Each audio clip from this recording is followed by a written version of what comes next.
आज मैं बात करने जा रही हूँ हमारे समाज में या इस दुनिया का एक ऐसा प्राणी जो इतने गलत विचारों में, गलत बोले तो भ्रम में जीता है और जीते जीते मर जाता है।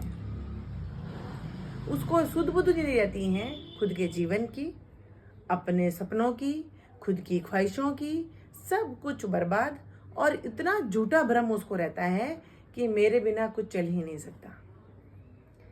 बात कर रही हूं मैं एक ऐसा प्राणी जिसका नाम है माँ। माँ नाम का जो प्राणी है, जब वो पहले प्राणी होता है लेकिन जब वो माँ बन जाता है, यानी महिलाएं जब वो माँ बन जाती है, बच्चे, फिर वो अपनी दुनिया अपने बच्चों में देखने लग जाती है। ये हर एक औरत की कहानी है जो अपने बच्चों से जुड़ी है। और लास्ट में जाके एक पड़ाव पे जो एक्सपीरियंस मैं आप लोगों के साथ में शेयर करने जा रही हूँ, वो एक्सपीरियंस हर नारी को होता है। क्योंकि मैं भी एक माँ हूँ तो समझ सकती हूँ कि वो चीज़ें क्या होती हैं और कितना दुख होता है। होता क्या है, वैसे गलती किसी और की नहीं है, गलती नेचर की भी नहीं है, गलती महिलाओं की खुद की है, जिसकी वजह से वो हमेशा परेशान रहती हैं। और आपने देखा भी होगा, डिप्रेशन नाम की चीज़, सरदर्द नाम की चीज़, माइग्रेन, एनीमिया, ये हमेशा महिलाओं को होते हैं, जो कि पुरुषों को कुछ एक को सुना होगा लेकिन आपने नहीं सुना होगा। सबसे ज़्यादा हेडेक वगैरह, क्योंकि एट द पॉइंट एक समय पे 1000 चीज़ें एक महिला को सोचनी होती हैं। एक लड़की जब माँ बनती है, बच्चा हो जाता है, वो अपनी उसकी पूरी जिंदगी, अपनी लाइफ का हर एक मोमेंट उस बच्चे से जोड़ लेती है। अरे मेरे बच्चे को नहीं, मैं नहीं कर सकती, मेरे बच्चा है, मेरे बच्चा उठ जाएगा, मेरे बच्चे को खाना खिलाना, मेरे बच्चे को नहलाना है, वो ठीक है।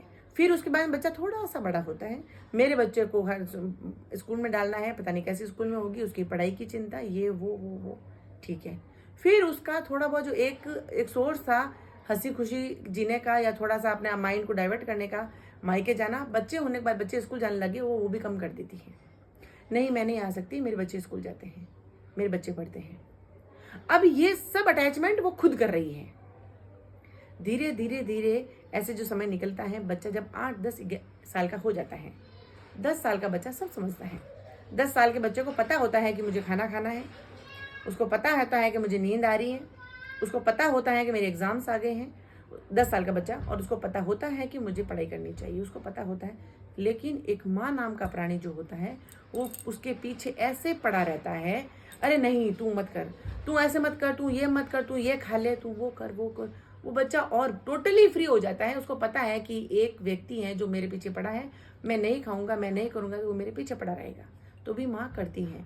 फिर वो अपने पति को, अपने बच्चे को और अपने घर को, जो घर में रहने वाले सदस्यों को इतना डीप कनेक्टेड कर लेती हैं अपने से, अपने आप को कभी फ्री पाती नहीं। आपने देखा होगा महिलाओं को, अगर आप ऐसे कहते हैं कि चले क्या वहाँ पार्टी करने चले, या फिर वहाँ पे थोड़ा सा करें फन, अरे नहीं मेरे पास समय कहाँ है, मेरे पास बिल्कुल समय नहीं है, मेरे घर में ये करना है, वो। और मोस्टली आप देखिएगा मिडिल क्लास फैमिली की लेडीज, मिडिल क्लास की जो लेडीज होती है वो हमेशा पजल रहती है। फिर देखिए बच्चा जब जैसे जैसे 10, 11, 12 साल का होने लगता है, लड़का हो या लड़की, उसको जो चीजें केयरिंग थी, जो माँ की केयर थी, वो अब धीरे धीरे धीरे धीरे उसको बंदिशें लगने लगती हैं। उसको लगता है कि ये माँ मेरे पीछे क्यों पड़ी रहती है। और वो सब कुछ वो ऐसा कहती, नहीं मैं इस घर में नहीं रहूँ तो मेरे बच्चे खाना ही नहीं खा सकते, मैं अगर घर में न हूँ तो मेरे बच्चे पढ़े ही नहीं कर सकते, मैं अगर नहीं हूँ तो मेरा पति ऑफिस नहीं जा सकता। ये सब झूठे भ्रम हैं। ये सब चीजें उनको एहसास होनी चाहिए कि अगर हमारी माँ या हमारी पत्नी नहीं रहती है तो हम लोग ये काम कैसे करेंगे। लेकिन उनको चिंता नहीं होती है, चिंता भी उस महिला को होती है, क्योंकि वो अपने आप को, मैं कह रही हूँ ऑलरेडी बताया कि मैं वो अपने आप को डीप कनेक्टेड कर लेती हैं कि नहीं मेरे बिना तो ये घर नहीं चल सकता, मेरे बिना ऐसा कुछ नहीं हो सकता, ये नहीं होगा, वो नहीं होगा। जो कि जिसको एहसास होना चाहिए उनको नहीं होता। फिर उसके बाद में जब बच्चा 12, 13, 14 साल का, 15 साल तक वो सब, वो माँ उसके लिए बंदिश बन जाती है। वो माँ उसके लिए इरिटेट होने लग जाती है, मतलब बच्चों को इरिटेशन होने लग जाती है माँ से कि आप मुझे इरिटेट कर रहे हो। और वही माँ जो पल पल में बच्चा माँ को याद कर रहा था, पल पल के लिए बच्चा जो था माँ पे डिपेंड था, अब वो बच्चा फ्री रहना चाहता है। और जब वो बच्चा माँ से दूर रहना चाहता है, माँ डिप्रेस्ड।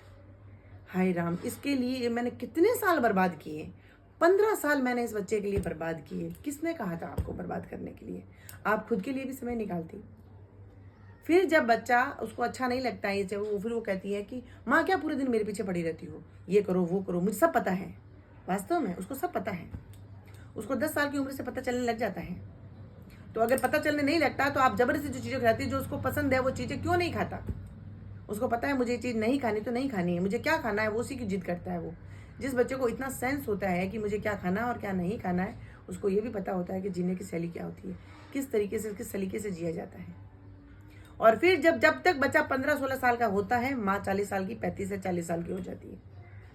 अब उसको ऐसा लगता है कि मैंने पूरी जवानी खो दी, मैंने पूरा अपना समय बर्बाद कर दिया, मैं कहीं नहीं गई, मैंने कितने सपने बर्बाद कर दिए, कितने सपनों को मारा, कितनी ख्वाहिशें मारी। किसने कहा?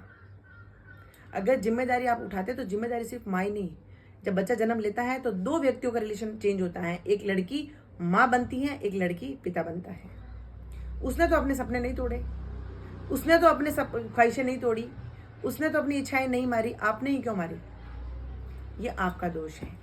इसीलिए एक समय ड्यूरेशन फिक्स करिए कि इस समय तक मुझे ऐसी चीज़ें करनी है और मुझे खुद के लिए भी समय निकालना है, मुझे क्या पसंद है उसके भी काम करना है, मुझे मेरी हेल्थ के लिए भी हमेशा है जो सोचना है मुझे, और इस चीज़ के लिए अवेयर रहना है कि मुझे मेरी हेल्थ का ध्यान रहे, मेरी डाइट का ध्यान रहे, मुझे क्या अच्छा लगता है उसका ध्यान रहे। ऐसा नहीं है कि हम पूरी ज़िंदगी पजल करके रख दो और जब आपकी एक एज आता है 40-50 साल की, आपके हाथ में कुछ नहीं रहेगा। इसीलिए सब जानते हैं ये जीवन शैली है, ये नेचर है, परिवर्तन ही जीवन है। बच्चों को बंदिशें लगेगी अगर आप हर बार हर व्यक्ति को ये एहसास कराओगे कि मैं हर पल तेरे साथ में खड़ी हूं, तो उसको आपकी वैल्यू खत्म हो जाएगी। इसीलिए अगर आप किसी के लिए सपने तोड़ रहे हो, मार रहे हो, तो जिसके लिए तोड़ रहे हो उसको भी एहसास होना चाहिए। इसीलिए आप आपके जीवन शैली को बिल्कुल सूटेबल एक टाइम टेबल के अकॉर्डिंग बनाइए। आप समय दीजिए, लेकिन अपने आप को भी समय दीजिए।